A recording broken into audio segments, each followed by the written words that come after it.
Um, I use he, him pronouns, and I briefly want to tell you what we're going to be doing today during the 1 hour webinar. The first half of the webinar will have two of our researchers here at the Williams Institute present their research findings.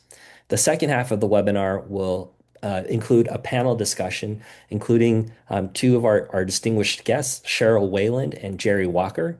And at the end of the webinar, we hope to provide you a little bit of time for a Q&A, time providing.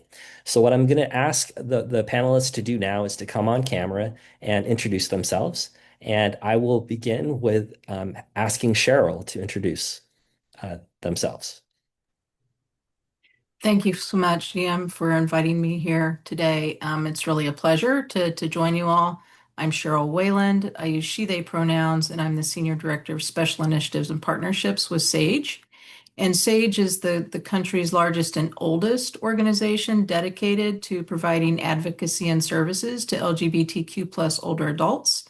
We do this through our programs in New York and South Florida, which is Sage Serves, and this includes targeted programs for homebound individuals, veterans, caregivers, and those aging with HIV. Nationally, we lead a robust portfolio of initiatives, including policy and advocacy efforts, the National Resource Center on LGBTQ plus aging, Sage U and Sage Sense are virtual platforms for learning and connection, Sage Collab, which is our national partnership program bringing LGBTQ plus organizations and community groups together across the country, our national LGBTQ plus housing initiative and the Long-Term Care Equality Index, as well as Sage Care, which is our cultural competency training and credentialing program. And you can learn more about all things Sage at sageusa.org. Thank you again. Wonderful. Thank you, Cheryl. And now I'm going to ask Jerry Walker to introduce himself. Hi, Jim. Hi, everyone. Thanks for having me. So, I'm Jerry Walker. I am the Associate Director of Participant Engagement and Equity at the Los Angeles LGBT Center, based specifically in the Department of Senior Services. The LA LGBT Center is a nonprofit, or the Los Angeles LGBT Center is a nonprofit organization. We've been here nearly 60 years, and we support, advocate for, and celebrate LGBTQ plus folks and their families from all over the globe. Some of the services and programs we provide for queer and trans people include a fully functioning medical facility with a state-of-the-art pharmacy. We've got mental health care, legal assistance, housing navigation, and LGBTQ plus advocacy in local, state, and government affairs. Happy to be here. Thank you so much. And now I'm going to ask Dr. Elon Meyer to introduce himself. Hello, everybody. I'm Elon Meyer. I'm a senior scholar here at the Williams Institute. I do research in public health and law and policy. And thank you all for joining us. And thank you. And certainly, well, last but certainly not least, I'm going to ask Dr. Neko Castleberry to introduce herself. Thank you, GM. Hi, my name is Neko Michelle Castleberry. I use she, her pronouns, and I'm a research data analyst at the Williams Institute. I'm currently working on workplace experiences, including discrimination and harassment of LGBTQ employees. Great. We're now going to jump right into the substance of our program today, beginning with a presentation from Dr. Meyer. The rest of the panelists and I will now go off camera and allow Dr. Meyer to make his presentation. Thank you, Gian. I'm going to present data that is from recent research. We haven't published this research yet, so we won't be able to share it until it is published, but I'm giving you some of the main findings from that survey. Next. Next. So just in terms of the older LGBT population, we estimate that about 4.5% of adults who are over age 50 identify as LGBT in the United States. That is approximately 2.7 million people. I think one thing I would note right away on this chart is that if you look at the second column, this is percent of LGBT adults, you'll see that the proportion of adults in each age group is declining by age group. So that's something to remember. When we look at older LGBT adults, we get lower numbers of them, and there's probably many reasons for that. One of them maybe they haven't come out as much and often as younger people do today. Next. Another interesting thing about the LGBT population is if you look at the last column, you'll see that bisexuals make out about 56% of LGBTQ adults. In this presentation, I'm focusing on lesbian, gay, bisexual. We don't have data on transgender individuals, as I would explain later. But just to remember here that the majority of LGBT adults, that is age 18 and older, are in fact bisexuals. Next. 20% of LGBT older adults had income below the federal poverty level, compared to 15% among straight people. This is based on the previous research we did based on a national probability sample data conducted by the US government. Next. And 25% of LGBT people compared to 15% of straight cisgender people who are age 65 and older live alone. And that is an important thing for us to consider as I present today's data on disability. Next. 31% of LGBT older adults experience anxiety, 23% experience depression. So those are high rates of distress and mental disorders. Next. And 16% of LGBT adults compared to 8% of straight cisgender adults older than 50 or 50 to 64 need mental health services and are not getting it. Age 64 is where Medicare is eligible, so we usually define populations before and after that age. Some people might be surprised or upset that we are using the definition of older adults age 50 and older, but that is pretty much the definition that most people use in the field. But as I said, we're describing it for 64 under and 65 and over. I'm well over 50, so it doesn't bother me. Next.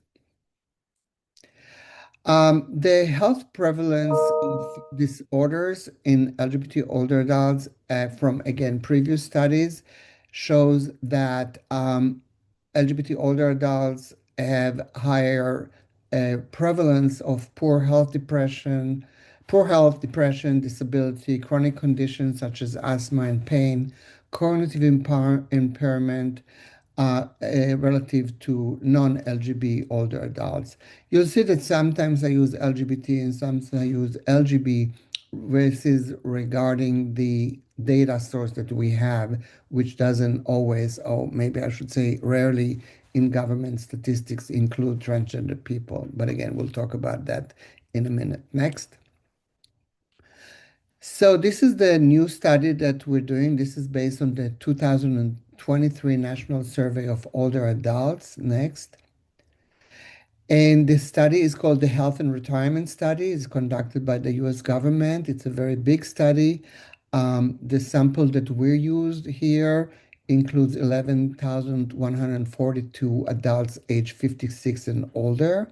These are people who had answered questions about their sexual orientation and gender identity, and also that had some other statistics that are required for us to do this analysis. As I already mentioned, this survey did not include any questions on gender identity, and we're therefore unable to provide any data on transgender populations in this particular survey. Next. Just in terms of demographics, about 2.2% of the sample identified as lesbian, gay, bisexual, which is similar to what I showed you in the early slide. A lower percentage of older adults identify as lesbian, gay, bisexual. What is a little different is you see here 36% of our sample was bisexuals, compared to about 56% in the total LGBT population. And that's a question of why are we seeing lesser proportion in older adults. Again, the different explanations that we can think about, but just to remember that this is our sample. 54% of the lesbian, gay, bisexual were men, which again, very common in older adult samples, more men than women who are lesbian and gay. In the bisexual, it was the reverse, 54% were women. Again, that's pretty typical of bisexual population that tend to be more inclusive of women. Race identity distribution was pretty similar across the group and pretty similar to the US population. The survey does overrepresent Black sample, Black individuals, so we have a little bit of a higher percentage of Black individuals, but when we show results, we weight it to the US population. 69% of the lesbian, gay, 62% of bisexuals had college degree compared to 48% of straight people. So the LGB sample or the LGB population is higher education compared to straight cisgender people. Next. In terms of partnership, how many people were coupled? 55% of LGB compared to 64% of straight. This is a very important findings as we talk about older age, because for older adults, family and partners and even other family members are the most important caregivers and support providers. So LGBT people, we know that also on transgender people are already disadvantaged just walking into this area of old age by being less likely to have the support they need. Next. Income below the 200% of poverty level, that is very low income. As you see below in 2021, it was 25,000 about per person, so quite low income. And you see that more bisexuals than straight and LGBT people were at that poverty level. Next. In terms of the mental health outcomes that we looked at, we're seeing something interesting. And that interesting thing you'll see throughout the rest of my presentation. Bisexuals fare worse than lesbian, gay, and straight people. In fact, lesbian, gay people sometimes look better than straight people. If you look at the self-reported health on the left, lesbian, gay people had the lowest level of poor health compared to straight people, and bisexuals had the highest level. Next. We see similar things with physical health outcomes. Here, this study looks at disability-related issues, so these two variables, of course, are very important for eyesight and hearing. Again, we see bisexuals doing worse than both lesbian, gay, and straight individuals. Next. In terms of physical health outcomes, this disease outcomes, arthritis, diabetes, heart disease, lung disease, and stroke. Again, the bisexuals fare a little worse in some of them. I should mention that when I say they fare worse or better, it doesn't necessarily mean they're always significantly so, what people call statistical significance, because with the lower number of lesbian, gay, bisexuals, you have wider spread, which you see with that little black lines around the end of the graph. That indicates how wide or imprecise the measure is. And you see for the straight individual, because it's a much larger sample, the distance is always very short. For the lesbian, gay, bisexuals, it's wider, so we don't always can talk about statistical significance. I just want to add one more thing. The lesbian, gay population and bisexuals are younger than straight people. And in these graphs, we always adjust for that. So when we say that they have a higher or lower level, that is not considering the fact that they're younger. So that is all else being equal, similar for their gender, race, and poverty level. Next. These are questions about mobility. The next few slides. So the first one is about troubled with pain. And again, you see this is statistically significant, but you can also see the numbers, 64% of the bisexuals compared to 35% and 42% of the lesbian, gay, and straight individuals. Next. Activities of daily living, that's a very important measure. That's usually a measure that is considered important when thinking about what kind of support a person need. So ADLs include bathing, eating, dressing, using the toilet, etc., things that you need to do if you live alone or if you're independent. Before people who have trouble with this would require varying degrees of support. And again, we see that the bisexuals, 27% of them, or 26.9, have activities of daily living limitations. These limitations, again, are serious challenges in life tasks. Next. Some of the other activities include walking one block and walking across a room. And once again, we see bisexuals having more difficulties than straight and lesbian gay individuals. Next. So, in summary, bisexual older adults had worse health outcomes. Um, this is not surprising, but what was a little surprising to me is that we actually didn't see that with the lesbian gay older adults. And that's something that we don't often see. Still, this is an important survey. It's a national probability sample of older adults. And this is a finding too that is somewhat surprising, but I guess it's a good news in terms of not having disparities there. Um, for bisexuals, we do see much worse outcomes, both in health outcomes and disability-related outcomes. And as I said, the surprising aspect of this was that lesbian, gay, older adults had similar and sometimes even better outcomes than the straight older adults. We can talk about why that might be. I don't have any data to answer that, but this is interesting as well and good to remember. Next. Finally, I want to go back to the fact that I mentioned earlier that we had no data on transgender adults, and that is really discouraging for those of us who want to do research affecting policy and law.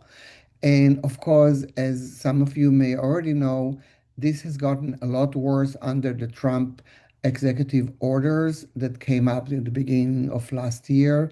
Um, LGBTQ researchers, policymakers, and advocates are at risk of losing all future data. So 10 years from now, if things don't change, I would basically have nothing to show you, nothing to show to the legislators who are interested in policy, nothing to show the judges who are in trials, as we do now when we provide information. And here I show you two recent publications that I think Rachel would share from our recent work on data and the erasure of LGBT data. So with that, next, I think we will probably share data about the Williams Institute later. So looking forward to the discussion later. Thank you. Thank you, Elon. This is Giam again, and now our next presenter will be Dr. Castleberry. And I'd like to ask all of you, if you have questions, to please use the Q&A function at the bottom of your Zoom screen and not post questions in the chat. Our communications director, Rachel Dowd, will collect the questions, and to the extent we're able to, we'll have those questions at the end of the program answered. Thank you.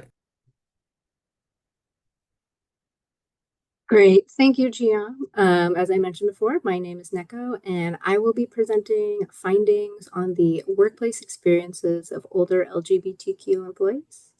The purpose of this study was to understand the workplace experiences of LGBTQ employees, including experiences of employment discrimination and harassment based on sexual orientation and gender identity.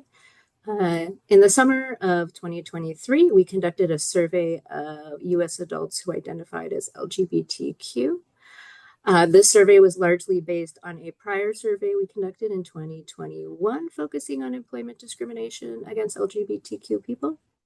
This current survey that I'm presenting was not nationally representative, though we did ensure there were at least 100 LGBTQ people in each of the 6 US regions. Next slide, please. So unfortunately, our survey did not ask for exact age. We used age categories instead. Thus, using these categories, we defined older LGBTQ employees as respondents ages 45 and older. These employees made up 30% of our survey respondents. Next slide, please. Our findings show that at some point in their lifetime, 43% of older LGBTQ employees reported experiencing workplace discrimination and harassment based on sexual orientation or gender identity. 31% reported experiencing discrimination, including being fired, not hired, or denied promotion. And a third reported experiencing verbal, physical, and or sexual harassment. Within the past year, less than 10% reported experiencing some form of discrimination or harassment. Next slide, please. Looking at the lifetime experiences of workplace discrimination and harassment amongst older LGBTQ employees by race, we found that compared to older white employees, older employees of color were more likely to report experiencing discrimination based on their sexual orientation or gender identity. Older LGBTQ employees of color were more than twice as likely as older white LGBTQ employees to report being fired or not hired.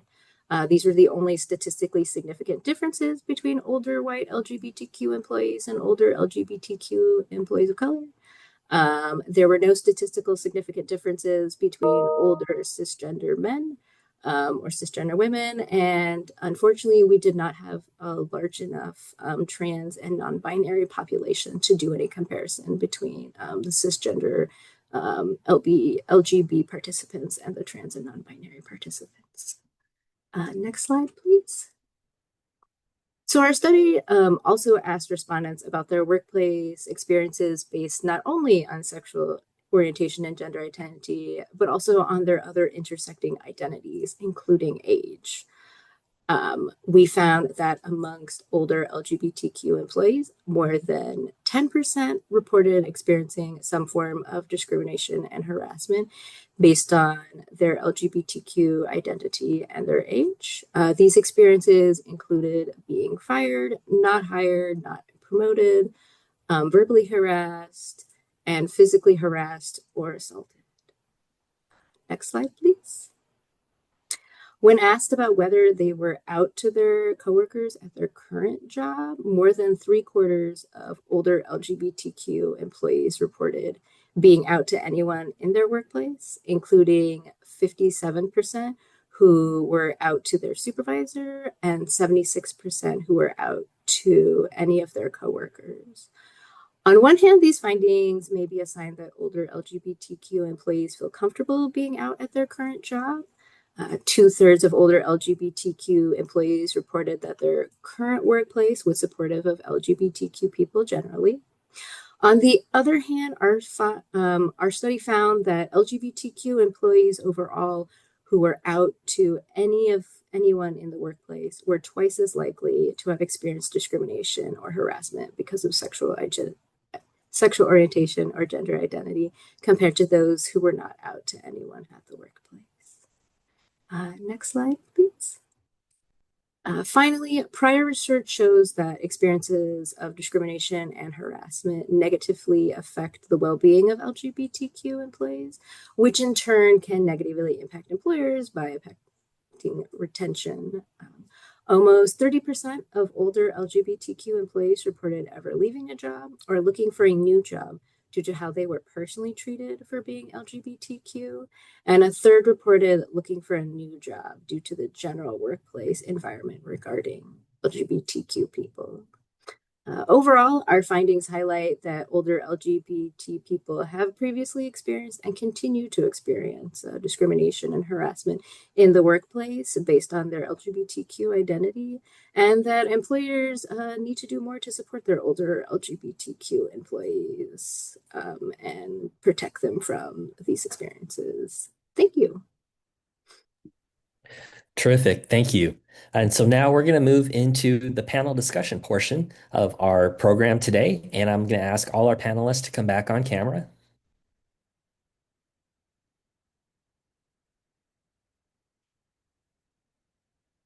Great. So we've gotten some very interesting information presented to us. And so I'm going to pose a question now. The first question I'll pose to Cheryl and Jerry. And the question is, in this current environment in which the federal government under President Trump has taken many actions hostile to LGBTQ people and older LGBTQ people specifically, what do you see as important challenges or issues facing older LGBTQ people? Thank you for that question. I think many of the concerns and challenges have been lifted up already today, through the research, but also in the chat.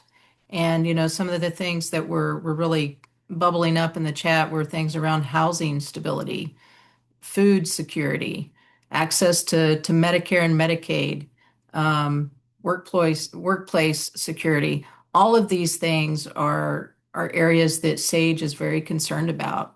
And, specifically, we're concerned about cuts to Medicare and Medicaid and, how these cuts can really impact the safety, well-being, dignity of our LGBTQ plus older adults.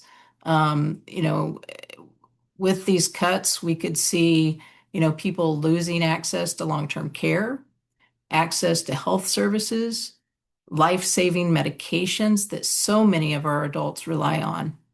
At the same time, we're seeing federal funding restrictions that have already, forced some LGBTQ plus senior programs to end, either because the funding is just no longer there or their organization is fearful of losing their federal funding if they continue to support these programs.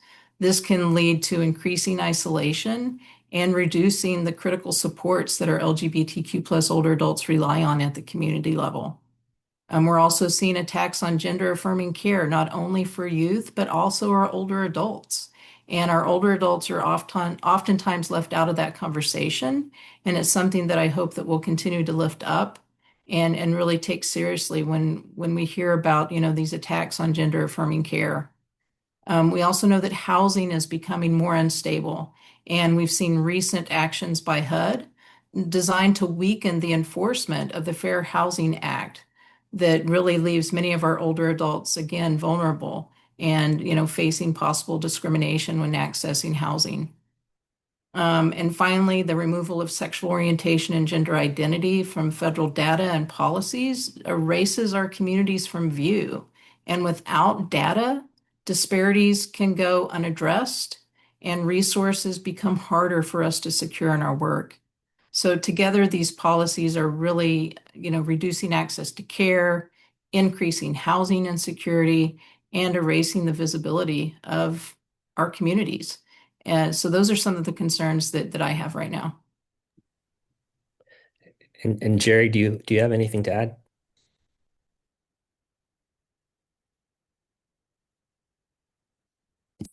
Sorry, I I, was trying to get my audio right. Can you hear me? yes. Okay, great. Thanks, Cheryl. Just to piggyback on some of the things that Cheryl said. So, engagement, as you just found out, is in my actual title at work. So, in my role at the LA LGBT Center, I engage with many of our older adult clients on the daily via listening sessions, assessments, and just plain old conversations. And they tell me what's worrying them. And what keeps rising to the top, I find, are three things, and they've been touched on already today: access to healthcare, access to work with decent pay, and the threat of homelessness, which is considered a crime in an increasing number of places. And regarding the need to work in order to gain decent pay, many older LGBTQ plus folks don't have pensions or 401ks or ample Social Security checks due to social norms and restrictions that, for myriad reasons, prevented them from gaining access to these things. And the lack of a livable wage can lead them to not being able to afford a place to live, which has led many of our clients to suffer health issues, including mental health and substance overuse issues. And I just want to say regarding health issues, in this country, healthcare in our younger years is largely paid for by the very jobs that many queer people missed out on, particularly if they are trans or if they come from poverty or disenfranchised communities. So many of our clients have pointed out that once they become older, their health may not be as robust as someone who, say, worked for 30 years at Apple or Google or IBM, someone who during that time was able to enjoy good health care over the decades that kept their bodies in good working condition. And for many of our clients, the inequities that prevented them from obtaining good health care when they were younger have in turn led to even more serious healthcare concerns now that they're older. And now their healthcare is being threatened. It's a vicious systemic cycle, Jim. Thank you for that answer. So we're going to go into our next question now, and this question is also going to be directed to Jerry and Cheryl. Please jump in if you would like to. The question is, LGBTQ adults with HIV, after living through the AIDS public health crisis of the 1980s, now face in 2026 a federal government that appears determined to cut public health funding for programs that support LGBTQ health. In 2025, President Trump proposed to cut federal funding for the Ryan White HIV/AIDS program that, among other things, provides funds for states to provide medical care and testing for HIV/AIDS. Congress restored that funding for the program in 2025, but future funding cuts remain possible. And since then, several states have cut funding for the Ryan White program. So, Jerry, what are the implications of these funding cuts for older LGBTQ adults living with HIV? Thanks for this question. I'm sure we could all take an hour each to answer it. But I'm gonna say this. So, Giam, I host a podcast called Still Here, Bitch. It's about older queer living. And on that podcast, I get to chat with older LGBTQ people all the time. They're in their 60s, their 70s, their 80s, and up. And I'd like to here and now dispel a common misconception and state for the record, older adults are having sex and plenty of it. It's a natural part of life for a lot of people at any age. And this means that many of my older adult clients at the center, like their younger counterparts, could sometimes be engaging in behaviors that might put them and or their sexual partners at risk. So let's start there. Losing Ryan White funding means that we lose surveillance, simply the ability to quickly figure out who has an STD so that it can be treated and outbreaks don't happen. Access to education about safer sex practices so that people can remain less at risk. Um, but also, Ryan White pays for, life-saving and enhancing research. This was directly apparent when less than a decade ago, HIV cases decreased by over 10%. We got medications, viral suppressors, and PrEP. All of these things keep people healthy as they age, and they're also funded in some part by Ryan White funding. So if it disappears completely, we'll be in big trouble. Thank you. And Cheryl, did you have anything to Yeah, I'm add? happy. And I'll just give a shout out to my colleague Terry Wilder, who's listening in today. Yeah, Sage, we're concerned about funding cuts to HIV programs, especially Ryan White. These threaten older adults and LGBTQ plus people who rely on the care and support provided by the Ryan White funds. The cuts disrupt treatment, worsen health outcomes, and increase vulnerability as other safety nets weaken. SAGE is a part of two projects that we would encourage people to learn about. One is Save HIV funding, and the other is the Federal AIDS Policy Partnership. Both are advocating against these cuts, and we encourage folks to get involved with these projects. And we'll be sharing some other links later in the program as well about some other programs that people may be interested in. Thank you both. So our third question concerns federal cuts to Medicare and Medicaid. For our audience, I'm going to briefly tell you what these programs are. Many of you probably already are more familiar with them than I am, but I will assume that there's some folks out in the audience who need just a brief explanation, which I'll provide. So Medicare is a federally funded and administered health insurance program for people 65 and over, with some limited exceptions. And Medicaid is a health insurance program jointly administered by the federal government and the states, and is generally available to people with low incomes. In California, the Medicaid program is called Medi-Cal, and people can have both Medicare and Medicaid. Medicaid provides health insurance to about 7.2 million low-income seniors throughout the United States who are also enrolled in Medicare.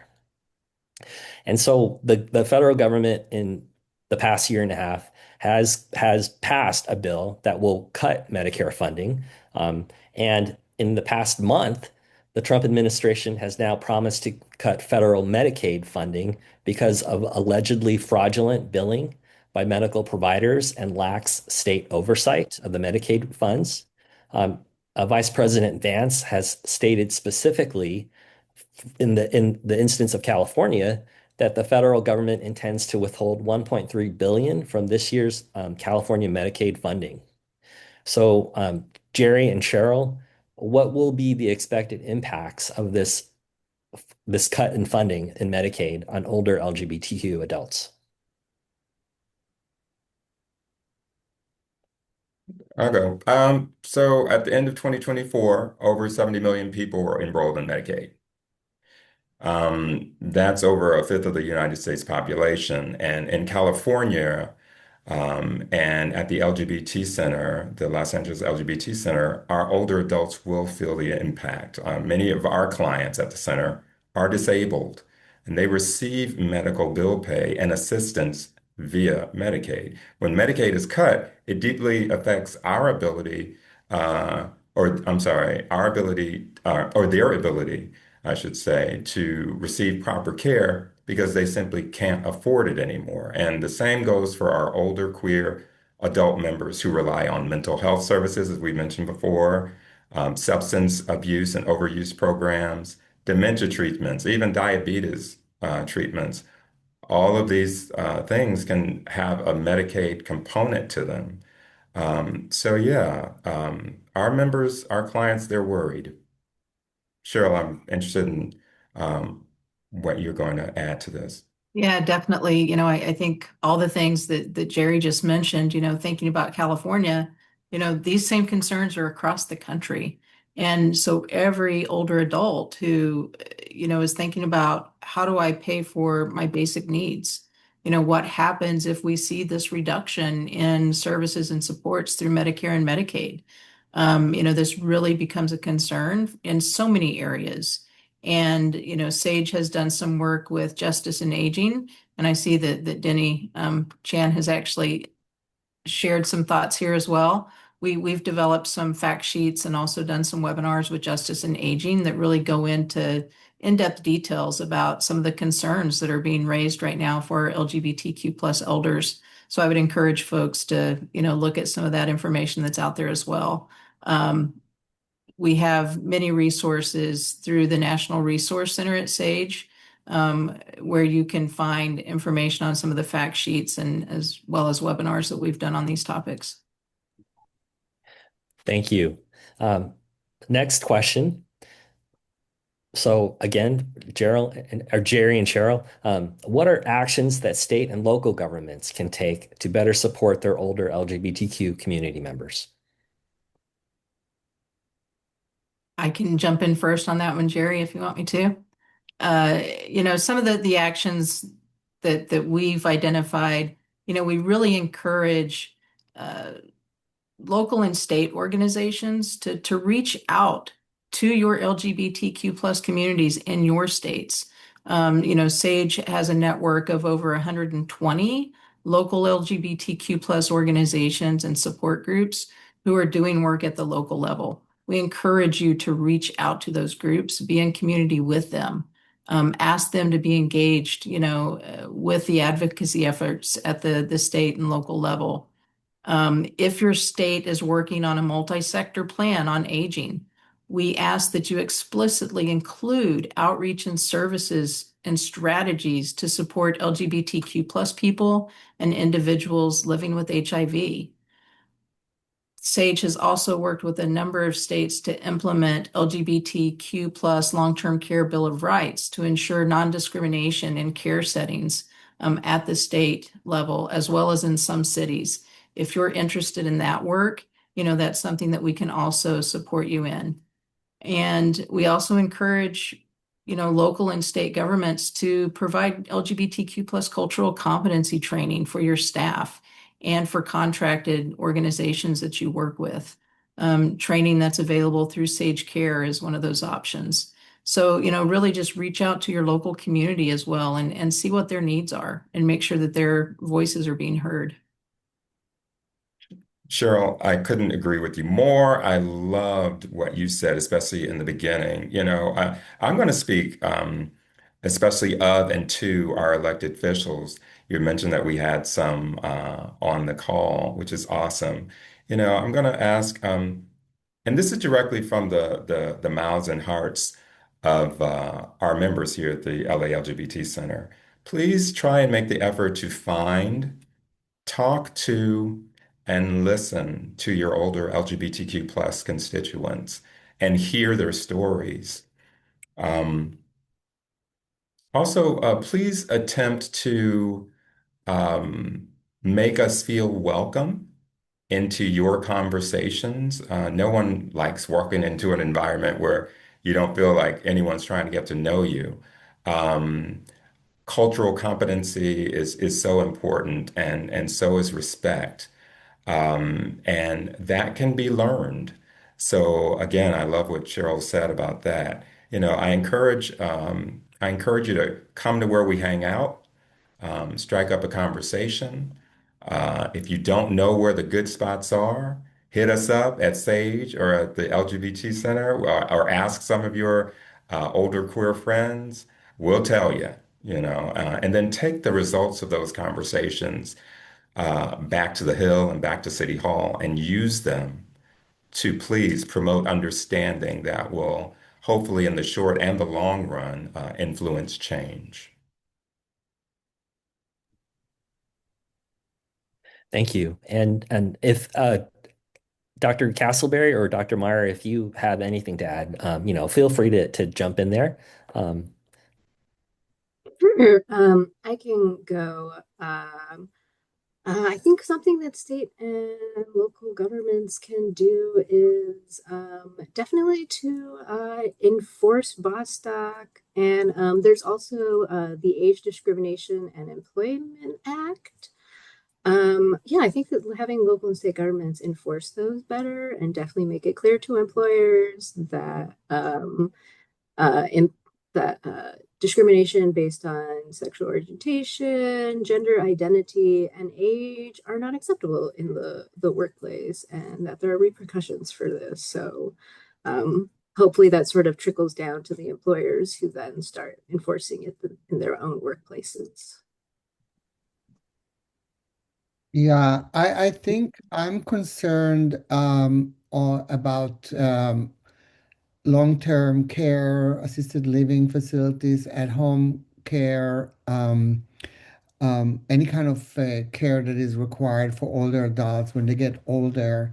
As we saw, there are mounting disabilities that make life on your own very difficult. Also, we saw that LGBT people are less likely to be coupled.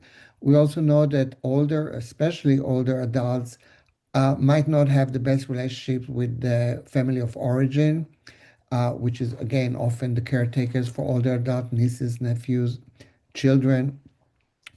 And with that big lack, there are also the issue that Cheryl mentioned about cultural competency. To what extent the facilities and services that we now do provide, which are utterly insufficient, those services and resources are not geared toward LGBT individuals. They're not geared to welcome them, as Jerry was saying. And I think LGBT people in general, but especially older adults who grew up in a time where prejudice and discrimination were rampant, are going to be extremely worried about contacting providers or resources that they fear might be homophobic or transphobic. And we've seen that in other studies that there is a certain a hesitance to contact support even when you know about it because you don't want to be confronted with homophobia and transphobia. So to me, that is something that is desperately lacking in our current environment. Thank you. So I will move on to the next question now, and this question is going to Cheryl. I'm sorry, Cheryl and Jerry. I keep wanting to combine your names. I apologize for that. What are your organizations focusing on during this current federal administration to support older LGBTQ adults? Yeah, thank you again. And I'm fine, combining my name with Jerry. So Sherry is good. Um, of course, there's a number of areas that we continue to be focused on and concerned about. And, long-term care and access to quality long-term care is one of those concerns. At Sage, we work with the Human Rights Campaign Foundation and a number of partners across the country on access to quality long-term care through our Long-Term Care Quality Index and our National Housing Initiative.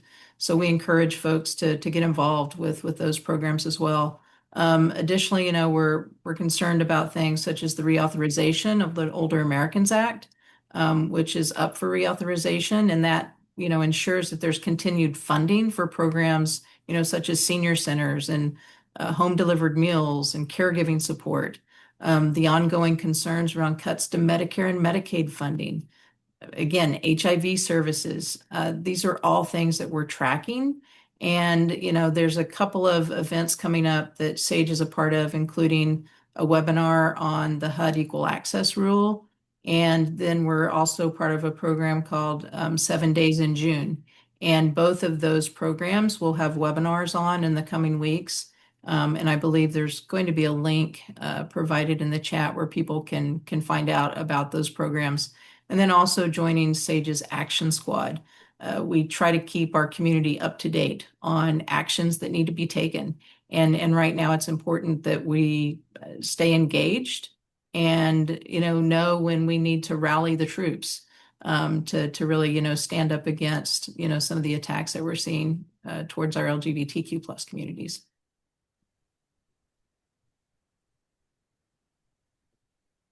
And I know we're going to be listing links later, and I do have one for all of you to see.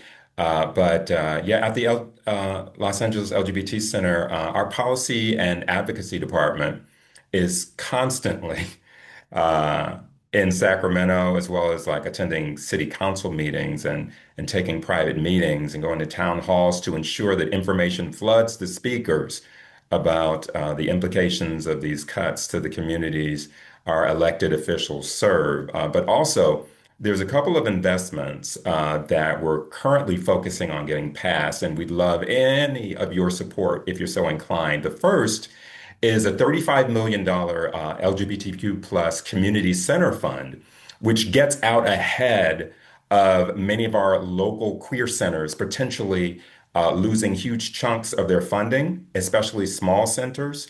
This investment like creates a chest of money that these centers can have access to so that they can continue to serve our LGBTQ plus elders and youth. And the second investment we're really working on getting passed is the Gender Affirming Care Fund, which allots, oh, I don't want to lie, I think $26 million to combat the Trump administration's targeting of healthcare for trans folks. Um, and when you receive the link, you can feel free to fill it out, submit it, and share it with others. We could really, really use your help. Terrific. Thank you. And so the next question, and this is to all panelists. So what do you all see within your organizations or in wider society that gives you hope that older LGBTQ adults will receive the support and respect that they deserve? And we can start with you on that question, Jerry. Okay. Thanks, Jian. You know I love this question.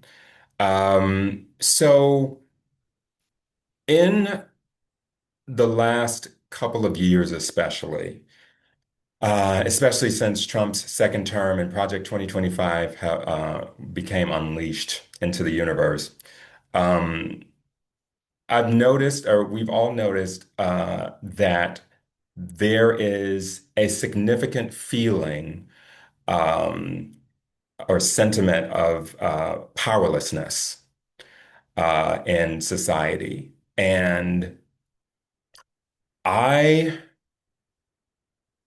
I believe that this is due to many people, many allies actually, losing footing, perhaps unfortunately job opportunities, losing opportunities and feeling the weight of how it can be to not be fortunate, to not wield as much privilege, whatever your definition of privilege is. It and it's humbling. I believe that it also opens the door to empathy that might have been perceived before, but is actually becoming materializing as real now.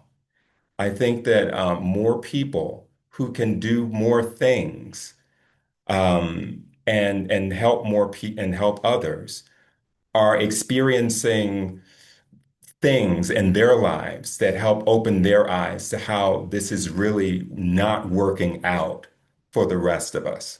And I think once again, I think that it's horrible for all of us, but I think it opens a door for again empathy, and empathy, as we know, breeds understanding. Understanding breeds alliance, and alliance leads or can lead to actual change. So I am very, very hopeful because of those things.